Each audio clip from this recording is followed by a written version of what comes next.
في مقابل مش عايز اقول لك مهن عاديه.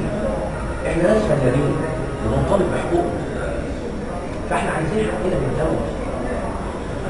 بس هي تعتبر نفس القرارات ان المصور عندنا يعتبر حقنا. دي اول حاجه. المصور عامه بينطلق عليه فنان او مترجم، بيترجم الصوت، بيترجمه الصوت، يبقى معنى ذلك ان هو فنان وفنان راقي وراقي جدا جدا. فمعنى ذلك ان هو يكون حق مهضوم نفسه المصور مش هيكون مقتنع من جواه ان هو شغال مهنه ومهنه. لما يكون لاقي المصور نفسه يجيله حاجه زي النقابه، يلاقي حقه ان هو مش مهضوم، يلاقي مميزات ليه فيما بعد بحد ذاته، هيبقى انسان مصور محترم محترف فيما بعد، هيحس بذاته من جواه، فهيبدا يبدع اكتر لان يكون جواه افكار داخليه هو مش قادر يطلعها. ليه؟ لانه محبط من جوه. فلما تيجي حاجه زي النقابه هتطلع ابداعه الداخلي. حضرتك ايه اللي كان بتشوفه جدا؟ احنا دي بس حد يساعدنا وجنبنا، فردنا مشروع القانون بتاع نقابه المصورين بحيث نقدر نعمل اي حاجه للمصورين نخدمهم. احنا عندنا مصورين كتير جدا بيموتوا، في مصورين بيصابوا، لا ليهم تامين صحي ولا ليهم معاش ولا ليهم اي شيء، وفي نفس الوقت حضرتك ما بنعرفش نعمل لهم اي حاجه، يترمي ولا كان شيء نكره. اي واحد يصاب، اي واحد يموت، ولا تامين اي حاجه حضرتك.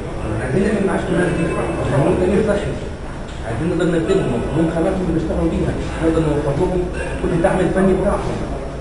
ازاي الكلام ده نقدر نعمله غير شرعيا؟ ما ينفعش. يبقى احنا لازمنا نقابه نقدر نتعامل فيها، وزي ما الدكتور عصام بيقول لحضرتك يعني لازم في حاجه اسمها في نقابه شيالين. ما بالك بقى بالمصور اللي بيختلط بالناس وبيدخل بيت الناس كلها، ودي قاعده عريضه. اشمعنى احنا اللي مالناش نقابه وبنطالب بيها من سنين طويله؟ احنا مش فاهمين في ايه؟ انا طبعا محتاج نقابه، احنا عايزين نشوف الفلوس جدا ان شاء الله. يا ريت احنا نتمنى ذلك برضه، نتمنى ذلك ان الرسول يوصل لجميع المسؤولين. احنا ربنا يكرمنا، احنا لعبنا كتير بصراحه ربنا وجرينا كتير عشان خاطر نعمل حاجه زي النقابه، وبنقبل من ربنا ان المسؤولين يقفوا جنبنا عشان خاطر نطلع النقابه. دي وظيفه المسؤولين، المسؤولين هم وظيفتهم ان يخدموا الناس ويريحوهم. احنا سايبين اشغالنا وسايبين بيوتنا وعايزين نكتب جميع المحافظات عشان خاطر المواضيع ديت، فالمفروض نلاقي حد يتحمل فينا ويقف جنبنا.